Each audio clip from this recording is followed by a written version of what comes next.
Kita ke berita yang terakhir, Tribuners serasi di SMA Kristen YPKPM Ambon jadi cara tingkatkan literasi dan numerasi.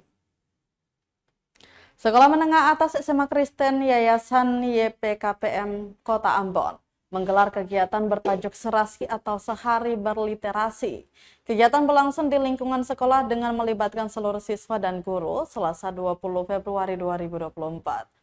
Kepala SMA Kristen Yayasan YPKPM Kota Ambon, Dr. Anda Elatoriu, mengatakan kegiatan ini adalah upaya sekolah untuk meningkatkan dan mengembangkan kualitas literasi, termasuk kemampuan mengajar para guru. Selanjutnya dijelaskan literasi dan numerasi dalam pendidikan menjadi sangat penting karena merupakan kunci utama dalam proses pembelajaran. Diakuinya tidak mudah mencapai tujuan literasi sehingga dibutuhkan fokus menjalankan program secara komprehensif dalam berbagai pentahapan. Pantauan tribunambon.com selain menulis dan membaca, para siswa juga diberikan kesempatan untuk menjelaskan dan mempresentasikan hasil karya mereka. Diketahui kegiatan serasi ini sendiri telah berlangsung sejak November 2023.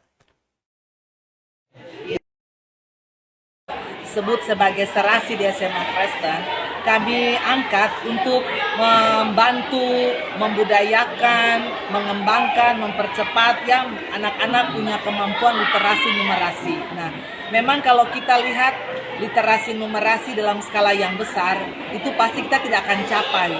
Tapi kita mau membentuk budaya dulu. Budaya anak-anak mencintai literasi numerasi. Nah, bagaimana cara kita bentuk itu? Nah, kita rubah dalam bentuk pola seperti hari ini. Jadi, selain literasi numerasi dalam bentuk bacaan yang mereka buat, kita selang-seling dengan cerpen, puisi. Karena saya melihat anak-anak hobinya ke situ, ke musik. Nah, dari situ kita gali pendapat mereka, ya, apa yang mereka ingin sampaikan, ide-ide mereka. Nah, di situ baru kita lihat anak-anak dikembalikan kepercayaan diri, bagaimana supaya bisa mengembangkan, budayakan kemampuan literasi numerasi ini. Dan ini berlangsung setiap bulan, sebulan sekali. Kami pakai seharian ini, seharian penuh khusus dalam program serasi, supaya termotivasi. Oke, silakan mencari jawabannya. Kalau sudah komplit begini, kira-kira bisa kasih 120 km per jam, istirahat 30 menit, dia bisa tempuh berapa jam? Mesti cari normalnya dulu toh? Ya, normal 1 km itu bisa tempuh. Ya, terima kasih buat kesempatannya. Jadi saya ingat. Download Tribun X sekarang, menghadirkan lokal menjadi Indonesia.